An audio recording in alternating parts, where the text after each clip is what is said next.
Hello everyone, welcome back to Rolling Solo. My name is Adam Smith, and today we're going to be unboxing Mansions of Madness Streets of Arkham expansion. Now that might be hard to see because a little bit of the glare there. Streets of Arkham. This one I am so excited to unbox. So my friends and I, as well as myself solo, because I've done a showcase on Mansions of Madness, if you want to check it out on the channel, I will try to link to this at the end of the video to that showcase so that you can check it out if you haven't already. But very much so, when I did that showcase, I was very new to Mansions of Madness, and I was also very bad at some of the puzzles. But I've increased my skill with Mansions of Madness, and I have completed, I believe at this point, 10 of the campaign or scenarios, I guess, the individual scenarios, including some of the DLC, and now I've reached all the way to the Streets of Arkham. That's where I currently am. So we've already finished all the base game content, Beyond the Threshold, the DLC that leads up to it, and now I'm ready to crack into Streets of Arkham. So I thought, hey, it'd be really fun to show all of the solo players, because this is a soloable game, and it's an amazing one, one that continues to be successful and have expansions released for it. I thought it'd be cool to show you guys what's inside of it. So without further ado, let's crack it open. So this Mansions of Madness is actually, unlike some of the other ones that have recently come out, I think it's the first one of this size, and it's a hard box.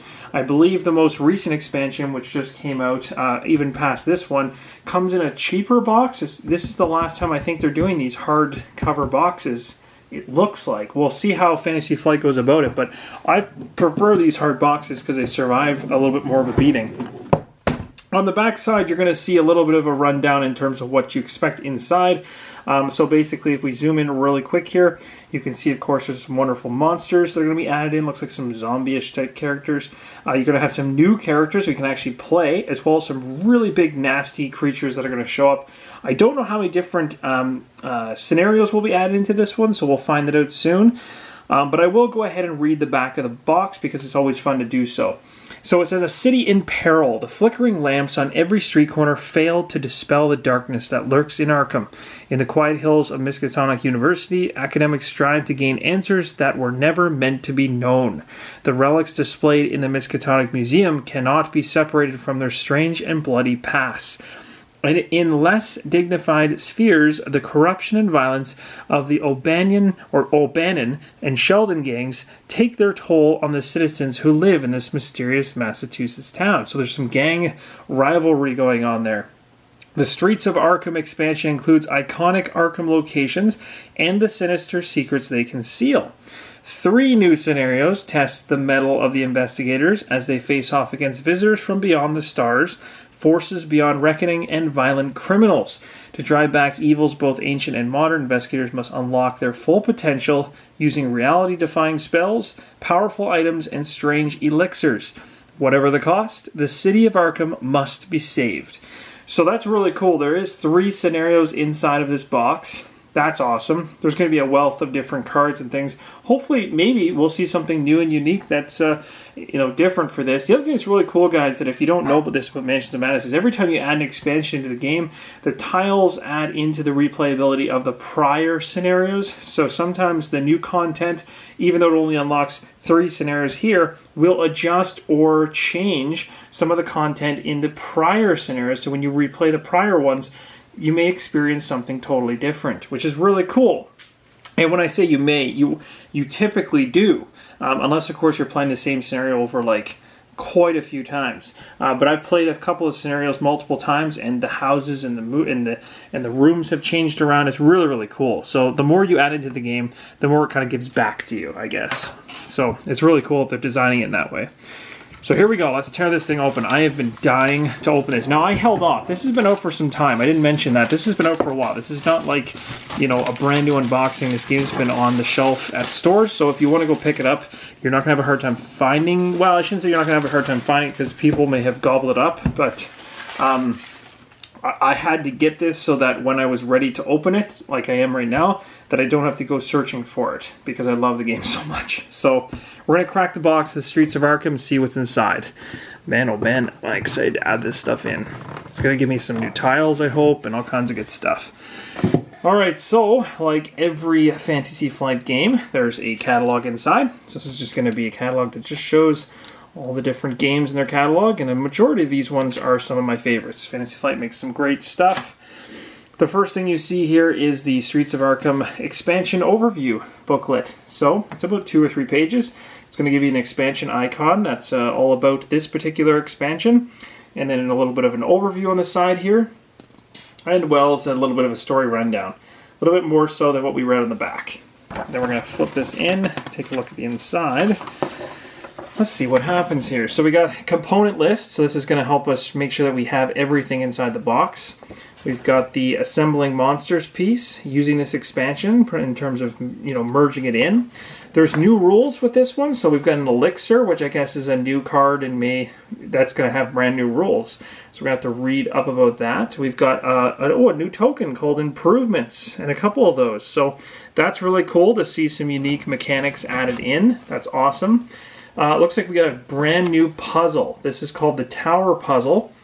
So I'm not sure exactly how that works just yet, but that's what this whole section is supposed to explain. Looks like you're trying to basically, you're getting a tower from 3 different columns and trying to build it in a certain pattern so it's all stacked. You've got some frequently asked questions, a very small amount there. And then the typical credits on the back. Very cool. I'm glad that they added some extra stuff in there that's brand new for this expansion. That's awesome. Here we go. So we're getting into the tiles for this expansion. This is where it gets really interesting because you're going to add more to your game, and this makes me excited because any more tiles for this, I love it. This is actually not bad. There's quite a few here. So if I take a look, there is six boards worth. So it's worth going through these for sure because remember, these are double-sided. So 6, you can basically double every single one of these individual tiles. So everyone's going to give you, you know, this one right here gives me three different places, but really it's 6 when you flip it over. So that's awesome. Let's cut into it and see what is inside of this. I love the tiles and the art in this game. Like, they do such a fantastic job of representing, you know, of a haunted mansion, or in this case, it's the Streets of Arkham. So I'm assuming there's going to be a lot of outside, more streets, there might be bridges, things like that.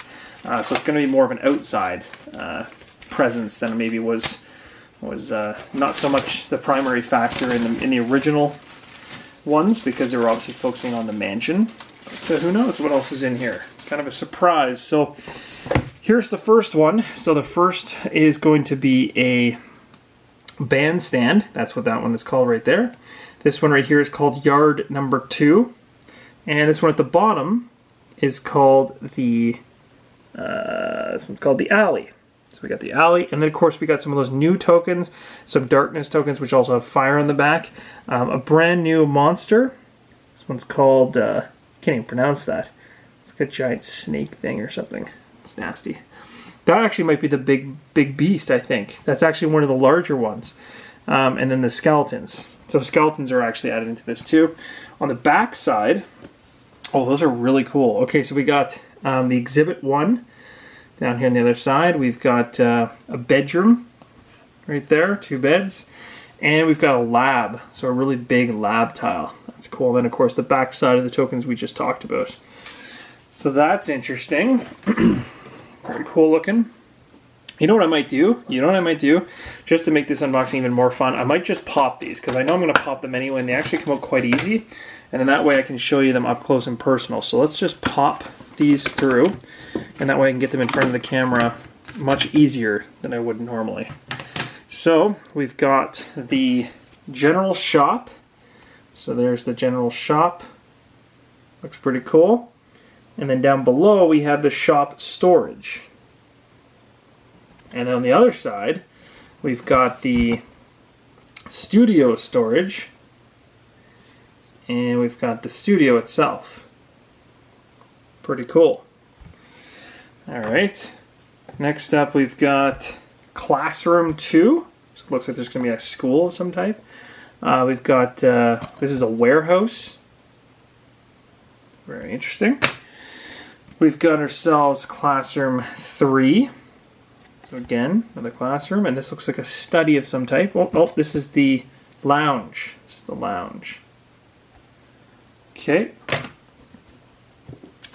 Next up is the office. Trying to see if I can get that to focus for you, but that's the office. And then the opposite side, we have the magic shop. That's pretty cool. Look at the detail on some of that stuff. Just the items laying around. The shop office is on the opposite side. Pretty cool. Well, this one looks pretty colorful. This is called the Curiosity Shop. Hey, Curiosity Shop. We're all familiar with that one from the original Arkham Horror. That's pretty cool. I like that a lot. And then, oh, I like that. Stairs. That is a really cool depth perception with that one that makes you feel like it actually is sunken in. That's really well done. That's a good tile. I like that one. Of course, here we go. We've got the actual classroom. So the huge classroom, the major classroom. And on the opposite side, we have, looks like it's a library of some sort. So that's pretty cool. We'll go through these ones on the side in a second. I'm going to skip past them as we go through because I just kind of want to see. Looks like we're getting into like some type of exhibit situation here. Dinosaur exhibit some type. So we got a main exhibit here, some dinosaur bones. On the opposite side, we have a yard. So we do have some outdoor tiles creeping into this now, so that's awesome. Because I always like being able to like go explore outside. This one's called the printing press. So that's really cool. Liking that. Portrait hall. These are pretty simplistic on that side, but then this one here is the speakeasy. Cool. Next one, and you can see these tokens here are also showing up. That's really interesting. Ugh. This is going to be a great expansion to add in. The lobby tile. And we've got the exhibit number 3. Awesome. They just have so much presence. That's what I like about them. You could just stare at them with the artwork alone. This one's the library archives. And then on the other side, we've got the sewer. Sewer 1. Okay, and then we've got the research library. Oh, that's an interesting one. I like that. And the opposite side, we got an outdoor street corner. Because it wouldn't be the Streets of Arkham if you couldn't get outside. And that's what I'm expecting with this one, is that we're going to get a lot more outside. The diner, this is actually one of the larger ones. So I think there's only 3 of these size tiles to this expansion currently. And this is, I think, the 4th one of this size. So the diner, that's really cool. Flip it over to the other side, and you got a massive, massive exhibit entrance. So you got the main desk there and everything else. That's really cool. There's another one here. Oh, we got a chapel. So look at the light coming in there on the chapel. Very colorful through the stained glass window. The different colors kind of bouncing off the room. And then we've got a sewer 2. So another outside street to explore. That's pretty awesome. Alright, so we just went through all the tiles. Now I'm going to go through these here really quick. So we got a couple new individuals that are going to likely be all a part of the scenarios. So some new individuals, potentially, we're going to run into. We've got some, of course, these tokens, which we're familiar with from the base game, which are just like cabinets and walls and doors. And of course, on the opposite side, they have different things. We also have names for each of the individuals that are involved in the new expansion. And then the differences on the opposite side, different types of doors and things like that. Going through the other pieces here that we jumped through really quick. These are, I've already forgotten what these ones are called, but these are the new tokens. So if you guys remember what they're called, then that's great. But these are the new ones, so we'll be learning about those and what they do in the game and how they impact it. They're also going to give you some things that we're familiar with, but a couple new things too. We got... It's got Hired Gun as one of the villain miniatures. We got some more of those tokens, some more clue tokens. Ooh, some even some more characters. So there's quite a few characters popping in on this one. There's the back of this particular one as well, and the names. Alright, next we've got some more monsters coming in. So we got the Star Vampire. We've got the Hired Gun again. Some more tokens. And then we've got this one, which we saw. I think we did this one already. Maybe we didn't. This is Skeleton and the Star Vampire. No, we didn't do this one. There's more people, more individuals. There's actually quite a few characters in this, so I think we're going to be running into a lot of people. We got a pack of cards here. We have some new investigators. That's exciting. So let's go ahead and open up the new investigator pack and see what's inside. So, new investigators, we have Diana Stanley. So 8 and 6. If you would suffer 2 or more horror, suffer 1 fewer horror instead. Very good. She can handle lots of that. She is a cultist, a reformed one, that is. There's her stats along the side. Next up is Finn Edwards, the bootlegger. And it's an 8 and 6. Once per round, you may move 1 space before or after performing a search. Stats are all on the right. Mary Lambeau, or Lambeau, the entertainer. This is the girl that I believe was on the rulebook when we opened it up. Or actually, she's right here. So, yeah. And she's a 6 and an 8. And at the start of your turn, you may cast a spell without spending an action. That's cool. It's always really cool to be able to cast spells and not have to pay for them. Tommy Muldoon. He is the rookie cop. And 7 and 7. And it says you begin the game with the Becky unique item. Wonder what that is. I wonder if that's like a deputy maybe or something. No, I guess if you're a rookie cop, you wouldn't have deputy. You are the rookie. We've got some bases. Now, this is one thing I want to say about this game, guys. These bases are horrendous. I'm not saying that because they're the worst things ever. I just don't like them because they're solid. So when you put a monster on these things, not only are they hard to get in there, but once you get them in there, they cover up so much of the beautiful artwork of the game boards. So I highly recommend that you look online for clear bases. You can buy clear acrylic bases or just clear bases in general that you're able to, and it's very easy, and I'll show you what I'm talking about in a second when we go through the miniatures. What I essentially do is I cut, there's these little pegs that come on the bottoms of each of the miniatures that would then slot into these black bases. I take an X-Acto knife, I cut those pegs straight off so that the feet are flush, and then I simply just use regular super glue and just glue them onto clear bases. And with that, I'm able to basically put monsters on the board and still see the artwork underneath and still get that cool look instead of having this gigantic black, base. Now, the one thing the bases are good for is they have little hooks on the back that allow you to put the, if it's a, because at a certain point in the app, they'll start rating them as either being red or blue or different colors to differentiate them. So that's handy about the bases. I do like that. But it's very easy just to put that little token right beside the miniature. So I kind of still prefer the clear bases. And I really wish, I had my fingers crossed when I first played this, that that's the route they were going to go based on the original Mansions of Madness. But they still kept these bases, and I just don't like them. I don't think I ever will. But that's just a personal preference. It's not the end of the world. All right, so here we go. These are the cards. So we're got the Enhancing Serum. That's pretty cool. Mutation Juice. That's cool. The Ocular Extract. The Mental Stimulant. Moon Potion. There's actually a good number of cards with this, so I'm really happy about that.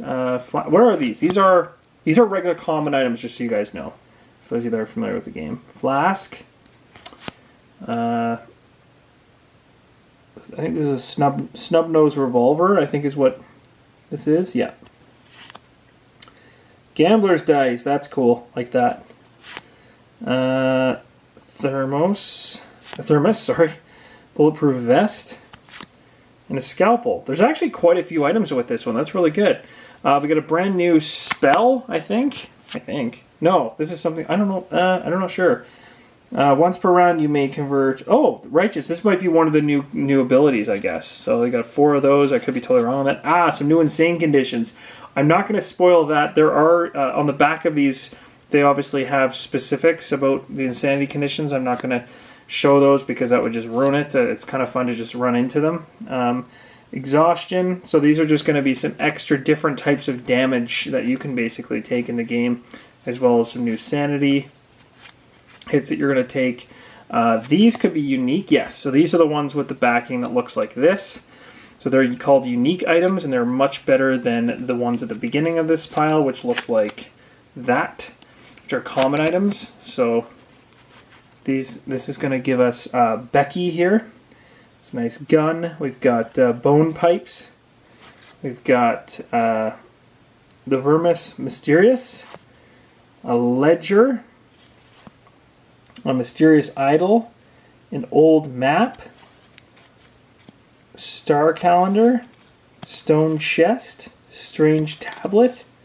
We go back to an elixir, a few of those. There's always multiple of some of these ones because they're considered spells and things like that. Implant Suggestion, so maybe we can like mess with people. That's kind of cool. Azure Flame. There's actually quite a few of these. This is really cool. This is going to add quite a bit. Enforced Learning. You or another investigator within range may improve one skill. What does this one do? Treat this card as a light source. Oh, that's good. And this one, another investigator within range may perform one action. There's actually some really good cards in here. These are really handy. Start of your turn, you may improve one skill of your choice. If you do, flip the card. Oh, it's kind of like a little bit of a gamble. Cool, I like that. So there's a decent amount of cards in this expansion, so I'm happy about that. Now, you're probably wondering where the miniatures are. Well, they're hiding. Or at least I hope they are, because they'd be missing if they're not. But here we go. There they are. Big bag. This is where it gets really cool, because you get to see actually all the new monsters. So right off the bat, the first one to come out of the bag is a beast. So check this guy out. He's the size of my hand. He's huge, and that's actually a really nice miniature. That's really cool. Really nasty looking for sure. But that is an awesome miniature. So what I was talking about with the pegs is, as you can see on the feet, there's these pegs, and these pegs go into the black bases. So I'll try to get you guys to see. There you go. So you can see the peg right there and the peg right here.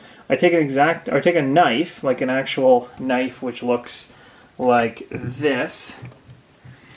I use a knife just like this. It's a pretty standard knife. It's got an edge like that, and I literally just go right up against the edge of it. And I know this would make people like cringe just from doing it, but I just go back and forth and saw that entire thing right off, so it's completely flush.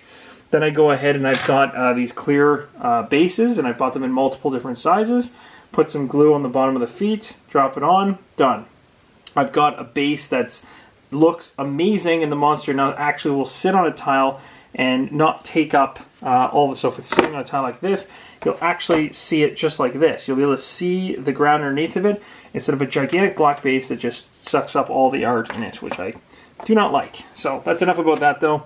Just a suggestion for those of you that are interested. So we've got... these could be the hired guns, I guess, is my guess on this guy. So there's probably a few of them. Pretty cool. Like that. Skeletons. Oh, okay, so I thought there were zombies, but these are skeletons. So there's probably going to be a number of these guys. I wouldn't be surprised. But those are really cool looking. Like, they're nice. I like the... They definitely don't look alive, that's for sure. This looks like a cultist of some type. It could be a main character, even. I don't think... Oh... No, this could be... Sorry, this could be actually one of the characters. I think it is. Yes, it is. So anything with a circle base is one of the characters I can be. So I'm going to just grab those out so I don't get those confused. Yeah, there's two more in here. Here we go. So, we've got... this is probably... That was probably Diane, I guess, would be my guess. We've got this lady right here. Their wonderful fur. This is the entertainer. We've got this guy right here. He's got kind of a bottle of alcohol. He's walking with us. You can see with this guy, the gun is a little bent, so it's not exactly straight. So that's going to take just a little bit of hot water to get that back. So you can see it's just a little off. Just a little bent. Not a big deal. That's pretty easily fixable. So these are the 4 characters from the game. Other monsters that come with this one. Oh my gosh, what the heck is that? That is creepy. There's 2 of these actually. They're quite large and disturbing. They've got limbs going everywhere, so you don't want to see those coming at you. So there's quite a few cool monsters in this. And then there's another one here. And then there's a few. So it looks like there's 2 skeletons. There is 2 hired guns. And there is 3 of these larger monsters, although this is kind of a kingpin monster of all of them. And then, of course, the game will actually call into play many of the expansions that I already have when playing through the game. But that's it. That is the unboxing for the entire thing. I don't think I've missed anything. So, guys, I hope you enjoyed that. Hopefully it was helpful. Hopefully it shows you what you can get inside the Streets of Arkham. This is a really, really cool expansion. And you know, if you love Mansions of Madness, or you're looking to check it out again, if you're seeing this for the first time, highly recommend you just stick with the base game and get used to that before you start adding expansions in. There's a ton of content in those original games that you can dive into and enjoy before you start adding more extras in. The extras are going to enhance the game as it goes along, but it's fun to play it in release order, really, if you can get your hands on it in release order. But you also don't have to, and that's kind of the beauty of this game. You can just kind of pick an expansion out of the air. You could go right to this one and skip Beyond the Threshold if you feel like it. For me, I like going in order, just because that's the type of person I am. I kind of like to play it as it was released. So that was just me, but the game caters to everybody. So it's a fantastic one. It's highly recommended. It's on a number of my top 10 lists, and it will remain there for some time. I don't see anything knocking it off because it's very immersive with the app. So anyway, guys, thank you so much for watching. Hopefully this is useful, as I already mentioned, and hope you enjoyed watching it. As always, keep on rolling solo.